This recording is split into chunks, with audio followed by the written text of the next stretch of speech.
Hello guys, welcome to the YouTube channel. Just hope that you're doing fine today wherever you are. So there's this video by this Arab activist, or mostly known as Shahid Bolson. And one thing that I want to tell you is that there's a lot which is happening in the US, and it is that time that we need to disseminate this information. And mostly to my fellow Africans who always have the dream of moving from Africa, thinking that there is grass greener on the other side. And I just want you to hear this perspective of this guy because it will tell us a lot of things that we are going to learn. And as usual, and you have seen a number of people, even white people, African American, diasporans, people coming back to Africa because they have seen for themselves that they believe that it is true. Things are not easy on the other side unless you have a huge amount of money, or even some people who also have a huge amount of money don't want to waste it there. They want to come spend the money back in Africa because that's the place. So let us watch this video with an open mind and then come back after discussion, because this has been a complaint for immigrants, for American natives themselves, even whites, especially whites who are middle class, whites who are, you know, and majority of also blacks who are also middle class. So with that being said, we have to discuss about this, and life itself is hard. As I've said, it doesn't matter whether you're middle class, first class, or whatever class you are. This is a menace which most probably it affects people who are in the United States. So let's watch this video and then come back say something. If you want to have a very a diverse population in your society with different racial backgrounds, different ethnic backgrounds, different heritage, different all of this, the only way that that can really work is if they have something that unifies them, a unified belief system, value system, moral system, and so on. And we have that, alhamdulillah, as Muslims, we have that, and it's comprehensive. In America, they have that, and it's money. It's the unified belief in money, the unified value of materialism and capitalism and consumerism. They call it melting pot, and everything melts away except for money, and money melts everything away about you individually. And that being the case, it's not about character. The population no longer is needed to establish a culture or a character, because you've already decided there's not going to be one anyway. There's just money. So you only exist as people in the society to feed the economy. That's the only purpose. Everything, it's economy über alles. There's no means by which the country exists. There's only the ends for which it exists, which is materialism, wealth and prosperity for the few. Yeah. And the way that you can get the masses to be involved in supporting the wealth and prosperity of the few is by having them believe in the promise that someday they're going to be one of those few, even though you never will be. They have that lottery mindset that maybe one day I'll be one of the 1% or the 0.001% and whatever, and you never will be. Which I think you were talking about in the book, where they were talking about all of these different metrics that they use to measure the health of the economy, and none of them measure the health of the economy. What you really need to look at is, are people subsisting? Are they able to, for example, are they able to subsist a family? Are they able to subsist on one income or not? Is their income keeping pace with the cost of living? And is there any real financial upward mobility? Is there upward mobility financially and in terms of their skills, and opportunities and so on? Are any of those things real? Yeah. And upward mobility in America it's a myth. You will die poorer than your parents. That's the reality that everybody is living in. I mean, this generation coming up now doesn't even have the confidence that they will ever be able to buy a home in their lifetime, that they will ever own property in their lifetime. This is, I mean, I think it was the millennials where they said that it would be the first generation in American history that didn't have any realistic expectation of being better off than their parents. Wow. In their lifetime, that their situation, their condition, their finances, everything would be worse than their parents. And that's the first time in American history. And it's just continuing. They're not the last. They may be the first generation that is like that, but they're not the last. Every succeeding generation will be worse than their parents. Be worse off than their parents. You know, they have this thing. They have this. The passport bros who want to, who are fed up from the feminists and the so on and whatever, American women. They want more traditional women and so forth. So they're. This is again a very very American short-sighted thinking. They think if I get a passport and I go over to the Philippines or Thailand or wherever, and I marry a more traditional woman, I've solved my problem. But the problem is you bring her back. Yep. You bring her right back to America. And yeah, but not just that, but within months she's going to be exactly like what you are trying to avoid. You think she's going to stay traditional when she's not in her own society? She's in your society now, and you can't support her. There's a reason why women aren't traditional anymore, because they can't afford to be traditional anymore. Most women aren't in the workplace because of feminism. They're in the workplace for financial survival. I mean, I was talking. I had a video, an old video from the Qawamun days, where I was reacting to the Kevin Samuels, and how he used to, mock and condemn women who worked, and say that you wasted your life.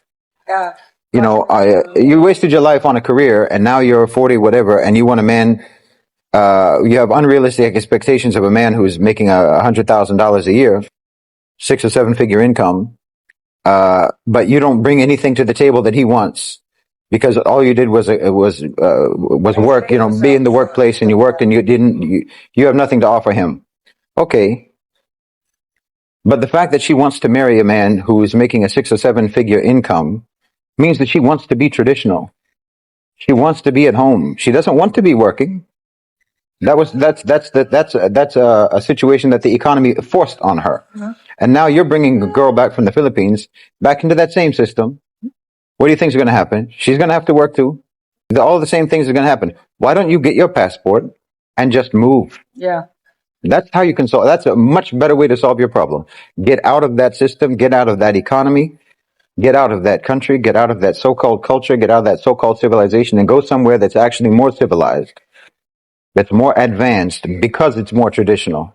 You don't have as a man, you don't have a choice. Yeah. But to work. Yeah. What makes you think she does? What makes you think she has a choice? Let's say that you are enlightened enough and wise enough and disciplined enough and mature enough to reduce your expenses, and you just live very, very simply, which obviously you don't. But let's just pretend that you do. I know, all these red pill types, they like to watch videos about stoicism, but nobody practices it. Yeah. None of you are aesthetics. None of you are practicing zuhud. Let's be honest. But let's pretend that you are. Look at actually what your just you as a private single individual, what your expenses are. Assuming you have a car, assuming you have a rent, assuming you have a mobile phone, assuming you have internet, assuming that you have to pay for gas, petrol, whatever, or take public transportation and so on, assuming that you have health insurance, assuming that you have all of the endless bills that you have. Now double it. Your grocery bill, double it. With inflation, what it is. Can you, okay, if you're single, if you're a single man and you're complaining about women in the workplace, I assume you have substantial savings in your savings account, if you're talking about that, which would make you a rarity from the American workforce. If you have ample savings in your account, the overwhelming majority of people in the U.S. are living paycheck to paycheck. So if you're living paycheck to paycheck, how are you going to support somebody? What makes you think that she's not going to have to work? And what makes you think that the reason she's working now is because of feminism and not because of financial necessity? Yeah. And that's going to be the case with the girl that you bring over from the Philippines, or from Thailand, or from Malaysia, or from wherever else you go. That's going to be the case with her too. You're not going to be able to support her.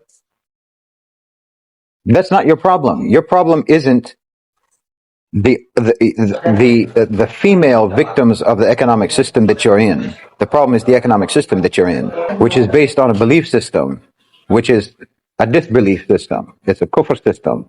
That's why you're in the situation that you're in. And it's not going to resolve it by now going over to a country where someone is in a healthy society, a healthy, normal society, and bringing them into the misery that you live in. You think she's not going to miss back home? This is why your whole so-called civilization is going extinct. So you know something which makes me like a little bit happier is this guy Shahid Balsan. It truly has the true definition of the America or the Europe itself, you know. And the question of materialism, because most of the things, most of people who are complaining about the US, it is because the nature of the US is the materialism sector. The materialism and consumerism part of it, you are placed in a society where you have to spend and everything is based on material, and that's a feature of capitalistic society. That's the US in its core. That being said, people are coming out complaining about the high standard of living in the US, especially in some areas in the US. I haven't been in the US. I don't want to mention, don't want to say something, but yeah, probably you're not watching this thing for the first time. This is something which even black Americans, some whites, and immigrants, Latinos, and other groups have been complaining about the high life cost in the US, you know, while it is the opposite in Africa. However, I would like to point something which is so important. While it might seem that it is cheap in Africa, but you need to have something that you can hold on while in Africa, you know. Especially easier for people who are coming to retire in Africa, easier for you because you'll be having, you know, the renewal of the cash. Also, if you have a job, maybe you can have a job online in the US and you want to come do it in Africa.